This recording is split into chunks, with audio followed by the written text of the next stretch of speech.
ಗುರುಜಿ, ಈಗ ಶಿವಂ ವಾಸ್ತು ಅನ್ನೋ ಸಮಯ ಆಗಿದೆ. ನೀವು ನೆನ್ನೆ ತಿಳಿಸ್ಕೊಡ್ತೀನಿ ಅಂತ ಹೇಳ್ತಿದ್ರಿ. ಮದ್ವೆ ಮನೆಯಲ್ಲಿ ಒಂದು ಮುಖ್ಯವಾದ ಘಟ್ಟ ಅಂದ್ರೆ ಕಾಶಿ ಯಾತ್ರೆ. ಹಾಗಾಗಿ ಅದರ ಒಂದು ಇವತ್ತಾದ ಆಚರಣೆ ಕುರಿತು ವಿವರ ನೀಡ್ತೀನಿ ಅಂತ ಹೇಳ್ತೀನಿ. ಎಲ್ಲ ವೀಕ್ಷಕ ಬಾಂಧವರಿಗೆ ಮತ್ತೊಮ್ಮೆ ಮಗದೊಮ್ಮೆ ಸ್ವಾಗತ. ನಿಮ್ಮೆಲ್ಲ ಏನೋ ಶಿವಂ ವಾಸ್ತು. ಈ ಶಿವಂ ವಾಸ್ತುವಲ್ಲಿ ಪರಮಾತ್ಮನ ಕೃಪಾ ಕಟಾಕ್ಷದಲ್ಲಿ ಮದುವೆ ಮನೆಗೆ ಹೋಗ್ತಾ ಇದ್ದೀವಿ. ಮದುವೆ ಮನೆಗೆ ಹೋಗಿದ್ದೀವಿ. ಹೋದ್ಮೇಲೆ ಗಂಡು ಹೆಣ್ಣು ನೋಡಾಯ್ತು. ನೋಡಕ್ಕೆ ಮೊದಲು ಏನು ಮಾಡಬೇಕು? ಅಳಿಯನೇನಾದರೂ ಒಪ್ಪಿಸ್ತಾರ? ಅದನ್ನೆಲ್ಲ ತಿಳ್ಕೋಬೇಕಾದ್ರೆ ಮೊದಲು ಈಶ್ವರನ ಸ್ವಾಗತಿಸೋಣ. ವಾಸ್ತು ಪುರುಷನ ವಾಸ್ತುಯುತವಾಗಿರ್ತಕ್ಕ ಚೌಲ್ಟ್ರಿ ಸರಿಯಾಗಿದೆ ಅಂತ ನೋಡೋಣ. ಏನಾಗತ್ತೆ ಬನ್ನಿ ನೋಡೋಣ ವೀಕ್ಷಕರೇ.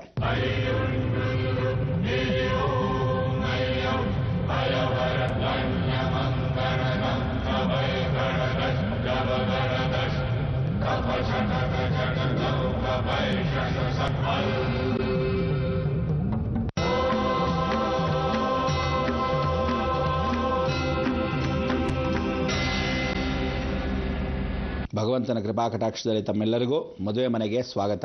ಏನಪ್ಪ ಮದುವೆ ಮನೆಗೆ ಸ್ವಾಗತ? ತಿಂಡಿ ತೀರ್ಥ ಎಲ್ಲ ಆಯ್ಕೊಂಡ್ರೆ? ತಿಂಡಿ ಎಲ್ಲ ವರೋಪಚಾರ ಮಾಡೋಕ್ಕೆ ಮೊದಲು ಹಿಂದಿನ ದಿವಸನೇ ಸಾಯಂಕಾಲ ಆಗಿದೆ. ಬೆಳಗ್ಗೆ ತಿಂಡಿ ತಿನ್ನಕ್ಕೆ ಮೊದಲು ಕಾಶಿಯಾಗಿ ಮಾಡಬೇಕು ಅಂತ. ಏನು ಅಂದರೆ ಸಂಪ್ರದಾಯದಲ್ಲಿ ಒಂದು ಹೋಮ ಪೂಜೆ ಪುನಸ್ಕಾರ. ಅವಳಿಗೆ ಪಾಪ ಹೆಣ್ಣು ಮಗಳಿಗೆ ಗೌರಿ ಪೂಜೆಯನ್ನು ಮಾಡಿಸ್ತಾ ಇರ್ತಾರೆ. ಒಂದು ಕೋಣೆ, ಆ ಚೌಲ್ಟಿ ಈ ಕಡೆ ಒಂದು ರೂಮ್, ಆ ಕಡೆ ಒಂದು ರೂಮ್. ಓಹೋ, ಇದು ವರ ರೂಮು, ಇದು ವಧು ರೂಮು ಅಂತ. ಸರಿ ಆಯ್ತು, ಇನ್ನೇನು ಮನೆಗಳು ಬೇರೆ ಬೇರೆ ಇಲ್ವೇ? ಆ ಕಾಲದಲ್ಲಿ ಏನು ಮಾಡೋರು, ಮನೆ ಅಂಗಳದಲ್ಲೇ ಚಪ್ರ ಹಾಕಿ ಮಾಡೋರು. ಅಡಿಕೆ ಪಟ್ಟೆ ಚಪ್ರ ಅಥವಾ ಬಾಳೆಕಂದು ಚಪ್ರ, ಇಲ್ಲದೆ ಇದ್ರೆ ವಿಶೇಷವಾಗಿರ್ತಕ್ಕಂಥ ತೆಂಗಿನಕಾಯಿ ಚಪ್ರ. ಇದನ್ನೆಲ್ಲ ಮಾಡಿದಾಗ ಎಳ್ನೀರು ಅಲ್ಲೆಲ್ಲ ಗೊಂಚಲು ಕಟ್ಟಿರೋರು, ಅಡಿಕೆ ಪಟ್ಟೆ ಅದೇ ಗೊಂಚಲು ಕಟ್ಟೋರು. ನಾವೆಲ್ಲ ನೋಡ್ತಾ ಇದ್ದಾಗೆ ಆ ಹೂಗಳ ಅಲಂಕಾರ ಮಾಡಿದ್ರೆ, ಮಾವಿನ ಸೊಪ್ಪು ಕಟ್ಟಿದ್ರೆ ಎಷ್ಟು ಚೆನ್ನಾಗಿತ್ತು. ಆ ಮದುವೆ ವಾತಾವರಣ ಮನೇಲೆ ಸಂಭ್ರಮವಾಗಿ ಆಗ್ತಾ ಇತ್ತು. ಅಷ್ಟು ದೊಡ್ಡದಾಗಿತ್ತು, ಮನಸ್ಸು ದೊಡ್ಡದಾಗಿತ್ತು. ಈ ಕಾಲದಲ್ಲಿ ಏನು ಗೊತ್ತಾ, ಮನಸ್ಸು ನೀಕು ಚೂಪಲು ನಾಕು ಮೇಪಲು ಅಂತ. ಫಸ್ಟ್ ಎಲ್ಲ ಚೂಸ್ತೆ ಸುಮಾರು, ಏಸ್ತೆ ಡಮಾರ್, ಏನೂ ಇಲ್ಲ. ಸುಮ್ಮನೆ ಎಲ್ಲ ಆಡಂಬರವಾಗಿರ್ತಕ್ಕಂಥ ವಾತಾವರಣ ಅಷ್ಟೇ ಹೊರತು ಯಾರಿಗೆ ಹಾಕಬೇಕು, ಯಾವುದು ಮಾಡಬೇಕು, ಏನಕ್ಕೆ ಖರ್ಚು ಮಾಡಬೇಕು, ಯಾವುದಕ್ಕೆ ಖರ್ಚು ಮಾಡಬಾರ್ದು ಗೊತ್ತೇ ಇಲ್ಲ. ಅದಕ್ಕೆ ಗೌರಿ ಪೂಜೆಯನ್ನು ಯಾಕೆ ಹೆಣ್ಮಕ್ಳ ಕೈಯಲ್ಲಿ ಮಾಡ್ತಾರೆ ಅಂದರೆ, ಮಾಂಗಲ್ಯ ಪೂಜೆ ಮಾಡಕೊಳ್ಳೋಕ್ಕೆ ಮೊದಲು ಗೌರಿ ಪೂಜೆಯನ್ನು ಮಾಡಿ, ಮಂಗಳ ಗೌರಿ ಆಗಿರ್ತಕ್ಕಂಥ ಇವಳ ಅನುಗ್ರಹ ಮರಳನ್ನು ಇಟ್ಟು, ಆ ಪಾರ್ವತಿ ಪರಮೇಶ್ವರ ಕೃಪಾ ಕಟಾಕ್ಷದಲ್ಲಿ ಫೋಟೋನ ಇಟ್ಟು ಅವಳ ಕೈಯಲ್ಲಿ ಗೌರಿ ಪೂಜೆ ಮಾಡ್ಕೋ. ತಾಯದವಳು ನನ್ನ ಮಗಳಿಂದ ಮನೆಯಿಂದ ಹೊರಟೋಗ್ತೀಯಾಳೆ ಗೌರಿ, ಈ ಮನೆಯಿಂದ ಹುಡುಗಿ ಮಾತ್ರ ಹೋಗಲಿ, ಯಾವ ಕಾರಣಕ್ಕೂ ಲಕ್ಷ್ಮೀ ಕಟಾಕ್ಷ ಹೋಗದೇ ಇರಲಿ. ಅಂದರೆ ಯೋಜನೆಗೆ ಹೆಣ್ಣು ಮಕ್ಕಳನ್ನ ಸಾಧಾರಣವಾಗಿ ಮಂಗಳವಾರ ಶುಕ್ರವಾರ ಕೊಡೋದಿಲ್ಲ. ಯಾಕೆ ಕೊಡಬಾರ್ದು ಅಂದರೆ, ಹೆಣ್ಣು ಮಕ್ಕಳು ಕಳಿಸ್ಬಿಟ್ರೆ ಇವ್ರಿಗೆ ಚೊಂಬೆ ಗಟ್ಟಿ. ಅದಕ್ಕೋಸ್ಕರ ಆ ಹುಡುಗನ, ಇವಳು ಕಾಲುಗುಣದಿಂದ ಹುಡುಗನ ಮನೆ ಐಶ್ವರ್ಯ ಅಭಿವೃದ್ಧಿ. ಇವ್ಳು ಕೆಲವರು ಏನು ಗೊತ್ತಾ, ಚಿಕ್ಕ ವಯಸ್ಸಲ್ಲಿ ಮಕ್ಕಳು ಹುಡ್ತಾರೆ, ನನಗೊಂದು ಹೆಣ್ಮಗಳಾದ್ಲು ಅಂತ. ಹುಟ್ಟಿದ ತಕ್ಷಣ ನಿಮಗೆ ಗೊತ್ತಿಲ್ಲದೆ ಅಭಿವೃದ್ಧಿ ಆಗುತ್ತೆ. ಕೆಲವರೆಲ್ಲ ಅಭಿವೃದ್ಧಿ ಆಯಿತು ನಿಮ್ಮ ಮಗಳಿಗೆ, ಮಗಳು ಹುಟ್ಟಿದ ಮೇಲೆ ಅಂದರೆ ಏನೂ ಆಗಿಲ್ಲ ಗುರುಗಳೇ ಅಂತಾರೆ. ನಿಮಗೆ ಕಾಮನ್ ಸೆನ್ಸ್ ಇರಬೇಕು, ಅರ್ಥ ಆಗಬೇಕು, ಎಷ್ಟೋ ಜನಕ್ಕೆ ಕರೆಕ್ಟಾಗಿ ನೋಡ್ಕೋಬೇಕು. ಅಭಿವೃದ್ಧಿ ಅಂದರೆ ಹುಡುಗಿ ಹುಟ್ಟ ತಕ್ಷಣ ತಂದೆಗೆ ಪ್ರಮೋಷನ್, ಅಥವಾ ಮನೆಗೆ ಒಂದು ಫ್ರಿಡ್ಜ್ ತರೋದು, ಅಥವಾ ಹೊಸದಾಗಿ ಸೈಟ್ ಕೊಂಡ್ಕೊಳ್ಳೋದು, ಇಲ್ಲ ಇವನಿಗೊಂದು ಪ್ರಮೋಷನ್, ಇಲ್ಲ ಹೊಸ ಬಟ್ಟೆಗಳನ್ನ ತಗೊಳ್ಳೋದು, ನಾನು ಹೊಸ ಗಾಡಿ ತಗೊಂಡೆ ಅಂತ ತಂದೆ ಆಬಬ್ಬ ಅನ್ನೋದು. ಅಕಸ್ಮಾತ್ ತಾಯಿಗೆ ಶುಕ್ರದಶೆ ಬಂತು ಅಂದರೆ ತಾಯಿಗೆ ಯಾವುದೋ ತಾತನ ಮನೆ ಕಾಲದಿಂದ ಆಸ್ತಿ ಒಂದು 15-25 ಸಾವಿರ ರೂಪಾಯಿ ಅವಳದೊಂದು ಭಾಗ ಬರೋದು. ಇದೆಲ್ಲ ನನ್ನ ಮಗಳು ಹುಟ್ಟಿದ ಮೇಲೆ ಒಳ್ಳೆ ಶಕುನಪ್ಪ ಅಂತ. ಅಂದರೆ ಅಲ್ಲಿ ಶುಕ್ರ ಅಭಿವೃದ್ಧಿ ಆದ ಅಂತ ಅರ್ಥ ಮಾಡ್ಕೋಬೇಕು. ಅಂಥ ಸಮಯ ಕೆಲವ್ರಿಗೆ ದಟ್ಟ ದರಿದ್ರ, ಇವ್ರು ಹುಟ್ಟಿದೋಳಾಗಿಂದ ಏನು ದರಿದ್ರ, ಹಾಗೆ ಮಗುನ ಬಿಸಾಕಾಗತ್ತಾ? ಬಿಸಾಕಾಗಲ್ಲ.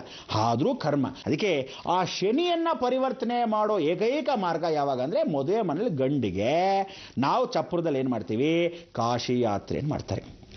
ಕಾಶಿ ಯಾತ್ರೆ ಯಾಕೆ ಮಾಡ್ತಾರೆ? ಹುಡುಗ ಏನು ಮಾಡ್ತಾರೆ, ಏನು ವರೋಪಚಾರ ಏನು ಕೊಡ್ತೀರಾ ಅಂತಾರೆ. ಹುಡುಗಿನ ಕೊಡ್ತೀವ್ರಿ ಅಂತ. ಹುಡುಗಿ ಜೊತೆ ಏನು ಕೊಡ್ತೀರಾ?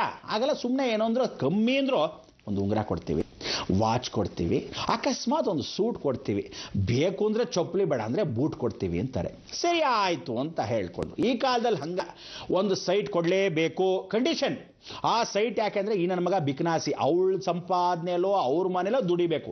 ಆವತ್ತು ತಿಳ್ಕೊಳ್ಳಿ, ಗಂಡು ಮನೆಯವರು ನೀವು ಅಕಸ್ಮಾತ್ ಕೋಟ್ಯಾಧೀಶ್ವರಾಗಿದ್ದರೆ, ಹುಡುಗಿ ಜಾತಕ ಚೆನ್ನಾಗಿ ಹೊಂದ್ಕೊಂಡು ಸಂಪ್ರದಾಯಸ್ಥರಾಗಿದ್ದರೆ, ಬಡ ಮನೆ ಹುಡುಗರಾಗಲೂ ಕಟ್ಕೊಳ್ಳಿ. ಯಾಕೆಂದ್ರೆ ನೀವು ಅಕಸ್ಮಾತ್ ಈಕ್ವಲ್ ಆದಾಗ ಒಂದು ಬಡವಳನ್ನ ಸಾವುಕಾರ ಮಾಡ್ದಂಗೆ ಆಯಿತು. ಇಲ್ಲ ಹುಡುಗಿ ಮನೆ ಕೋಟ್ಯಾಧೀಶ್ವರರಾದರೆ, ಹುಡುಗನ ಮನೆ ಬಡತನ ಆಗಿದ್ರೆ, ಒಳ್ಳೆ ವಾತಾವರಣದ ಕಲ್ಮಶ ಇಲ್ಲದೆ ಇವರಿಬ್ಬರಿಗೂ ಮದುವೆ ಮಾಡಬಹುದು ಅನ್ನೋ ಜಾತಕ ಕೂಡ ಬಂದು ಸಂಸ್ಕಾರವಾಗಿದ್ದರೆ, ಅಕಸ್ಮಾತ್ ಆಗ ಏನು ಮಾಡ್ತಾನೆ, ಮನೆ ಅಳಿಯ ಮಾಡ್ಕೋಬೇಡಿ. ಮನೆ ಅಳಿಯನಾಗ ಹೋದ್ರೆ ತೊಳೆದು ಬಿಟ್ಟ ಅಳಿಯ ಅಂತ ಬಹಳ ಜನ. ಕೆಲವರು ಹುಡುಗಿ ಮನೇಲಿ ಆಸ್ತಿ ಇದೆ, ಒಬ್ಬಳೇ ಮಗಳು, ಹೇಗಾದ್ರೂ ಮಾಡಿ ಹಳ್ಳಕ್ಕೆ ಬಿಟ್ಕೊಂಡ್ರೆ ನಮ್ಮ ಮಾವ ಬರ್ಕೊಡ್ತಾನ ಆಸ್ತಿ ಅಂತ ಏನಾದ್ರೂ ಕಟ್ಕೊಂಡ್ರಿ, ಮಾವನವರುಗಳು ಬಹಳ ಜನ ಹಳ್ಳಕ್ಕೆ ಬಿದ್ದಿದ್ದಾರೆ. ಈ ತರ ದಂಡ ಪಿಂಡಗಳು ತಿನ್ಕೊಂಡು ಕುಕ್ಕರ್ಸ್ಕೊತ್ತೆ ಕಬ್ಬಕ್ಕಿ ನಾಯಿಗಳ ತರ ಇರೋ ಗಂಡಸರು ಬಹಳ ಜನ ಇದ್ದಾರೆ. ಯಾಕಂದ್ರೆ ಕೆಲ್ಸಕ್ಕೆ ಹೋಗೋ ಸೋಂಬೇರ್ತನ. ಕೆಲವು ಗಂಡಸಿದ್ದಾರೆ ನೋಡೇ, ಕಷ್ಟವೋ ಸುಖವೋ ನಿಮ್ಮಪ್ಪನ ಮನೆ ಆಸ್ತಿ ಒಂದು ನಯ ಪೈಸಾ ಬೇಕಾಗಿಲ್ಲ, ಮದುವೆ ಮಾಡಿಕೊಟ್ರೆ ಸಾಕು. ನಾನು ಗಂಜಿನೋ ಅಂಬ್ಳಿನೋ ಏನು ತಂದು ಹಾಕ್ತೀನೋ ಅದರಲ್ಲಿ ಬಿದ್ದಿದ್ರೆ ಬಾ, ಇಲ್ಲದೆ ಇದ್ರೆ ಬೇಕಾಗಿಲ್ಲ ಅಂತ ಗಂಡಿರ್ತಾನಲ್ಲ ನಿಜವಾದ ಗಂಡಸು. ಆಗ ಸಂಸಾರ ಚೆನ್ನಾಗಿರುತ್ತೆ. ಯಾರಾದರೂ ಕೋಟ್ಯಾಶ್ವರ ಬಂದರೆ ಕೊಟ್ರೆ ಕೊಟ್ಟ, ಬಿಟ್ರೆ ಬಿಟ್ಟ. ಇಲ್ಲದೆ ಇದ್ರೆ ಕೆಲವರೆಲ್ಲ ಹೂ ಬಕ್ಕೆ ಹಲೋ ಹ್ಯಾಪಿ ಮ್ಯಾರಿಡ್ ಲೈಫ್ ಪುಟ್ಗೋಸಿ. ಇಲ್ಲಿ ಹ್ಯಾಪಿನೂ ಇಲ್ಲ, ಮ್ಯಾರಿನೂ ಇಲ್ಲ, ಗ್ಯಾರಂಟಿನೇ ಇಲ್ಲ.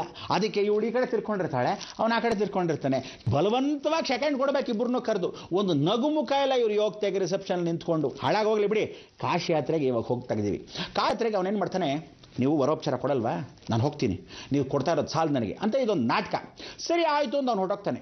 ಹುಡುಗಿನ ನೋಡಿ ಹೀಗೆ ಕಳಿಸ್ಬೇಕು ಅಳೆ ಅಂದರೆ ದಯವಿಟ್ಟು ಬೇಡ ಅಂತ ಒಂದು ಸಂಸ್ಕಾರಕ್ಕೋಸ್ಕರ ಒಂದು ಕಾಶಿ ಯಾತ್ರೆ.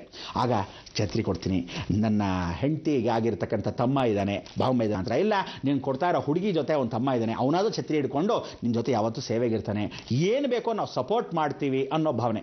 ಪಾದರಕ್ಷೆ ಕೊಡ್ತೀವಿ. ಅವ್ನು ಹೊಟ್ಟೋಗ್ತಾ ಇರ್ತಕ್ಕಂಥ ಪಂಚೇಶಲ್ಲಿ ಎಲ್ಲ ಕೊಟ್ಟು ಗೌರವದಿಂದ ತಲೆ ಮೇಲೆ ಒಂದು ಟೋಪಿ ಇಟ್ಬಿಡೋದು. ಅಂದರೆ ಅರ್ಥ ಇಂಡೈರೆಕ್ಟ್ ಆಗಿ ನೀನು ಟೋಪಿ ಹಾಕ್ಕೊಳ್ಳೋದಂದ್ರೆ ಜೀವನದಲ್ಲಿ ಇನ್ನೊಬ್ರಿಗೆ ಟೋಪಿ ಇಡೋದು ಬೇಡ, ನೀನು ಇಟ್ಕೊಂಡ್ರೆ ಸಾಕು. ಮುಂದೆ ಬಾಳ್ಡಿ ಆಗ್ಬೇಕಲ್ಲ, ಆ ಟೋಪಿ ಇಟ್ಕೊಂಡು ಆ ಕೋಲು. ಯಾಕೆ ಆ ಕೋಲು? ಹೆಂಡತಿ ಹೋದರೆ ಆಧಾರ ಬಿಟ್ಟು ಹೋದರೆ ಈ ಕೋಲನ್ನು ಇಟ್ಕೊಂತೀವಿ. ಸರ್ವಶಾಸ್ತ್ರ ಪನ್ಗತನಾಗಿರ್ತಕ್ಕಂಥವನು ಪ್ರತಿಯೊಬ್ಬನು ಕೊಟ್ಟಿರ್ತಾನೆ. ಅಂದರೆ ಹೆಂಡತಿ ಆ ಕಾಲದಲ್ಲಿ ಏನು ಹೇಳೋರು, ಅಕಸ್ಮಾತ್ ವಿಡೋ ಆಗಿದ್ದರೆ ಗಂಡ ಸತ್ತೋದ್ರೆ ಏನು ಡ್ರೆಸ್ ಹಾಕು ಅಂತ ಹೇಳೋ, ಬಿಳಿ ಡ್ರೆಸ್ಸು, ಆರ್ಡಿನರಿ ಚಿಕ್ಕ ಬಾರ್ಡ್ರು, ಆ ಥರ ಬಿಳಿ ಡ್ರೆಸ್ಸು. ಅಂದರೆ ಯಜಮಾನ್ರು ಸತ್ತು ಹೋಗಿದ್ದಾಳೆ ಅನ್ನೋದು ಗೊತ್ತಾಗಕ್ಕೋಸ್ಕರ ಸಾರ್ವಜನಿಕರಿಗೆ. ಅರ್ಥ ಆಯ್ತಾ?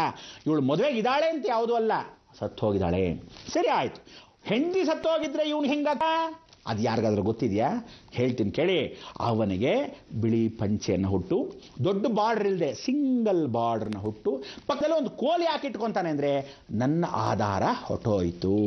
ಅವನು ಹೆಂಗಾಗಿರ್ಬೇಕು ವಯಸ್ಸಾದ ಮೇಲೆ ಅಂತಲ್ಲ, ಹೆಂಗಾಗಿದ್ರೂ ಸಹ ಹೆಂಡತಿ ಸತ್ತೋದರೆ, ಆಕಸ್ಮಿಕವಾಗಿ ಗಟ್ಟೋದ್ರೆ, ಆ ಘಟನೆ ಬಂದಾಗ ಪಕ್ಕದಲ್ಲಿ ಕೋಲು. ಅಂದರೆ ನನ್ನ ಜೀವನದ ಅರ್ಧಾಂಗಿ ಆಧಾರ ಹೊಟ್ಟೋಯ್ತು ಅನ್ನೋದು ಸೂಕ್ಷ್ಮವಾಗಿ ತೋರಿಸೋದು. ಆ ಕಾಲದಲ್ಲಿ ಬಹಳ ಸೂಕ್ಷ್ಮ ಗಮನಿಸೋರು ಇದನ್ನೆಲ್ಲ. ಅದಕ್ಕೆ ಆ ಕೋಲ್ ಏನಕ್ಕೆ ಅಂದರೆ ನನ್ನ ಆಧಾರ ಹೊಟ್ಟೋಯ್ತು ಅದನ್ನು ತೋರ್ಸಕ್ಕೋಸ್ಕರ ಇದೆಲ್ಲ ಸಿಂಬಲ್ಸ್. ಛತ್ರಿ ಏನಕ್ಕೆ ಅಂದರೆ ನೀನು ವಯಸ್ಸಾದ ಕಾಲದಲ್ಲಿ ನೀನು ಅಕಸ್ಮಾತ್ ಎಲ್ರಿಗೂ ಹೊಲ ಇತ್ತು, ಆ ಹೊಲದಲ್ಲಿ ಹೋಗಬೇಕಾದ್ರೆ ಛತ್ರಿನ ಇಟ್ಕೊಂಡು ಹೋಗು.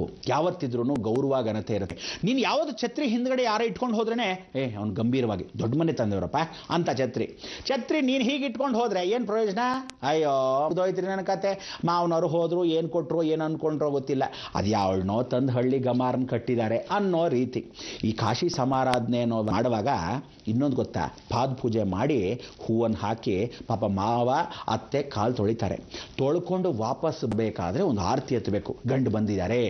ಆ ಗಂಡು ಬಂದಿದ್ರೆ ಏನು ಮಾಡ್ತಾರೆ ಅಂದರೆ, ಸಾಧಾರಣವಾಗಿ ಈ ಮನೆ ಹುಡುಗಿ ಮನೆ ಕಡೆಯವರೆಲ್ಲ ಹೇಳಬೇಕು ಅನ್ಕೊಂತೀರ, ನಾಳೆ ಹೇಳೋಣ, ನೀವು ಕಾಯ್ತಾರೆ ಹೇಳ್ತೀವಿ.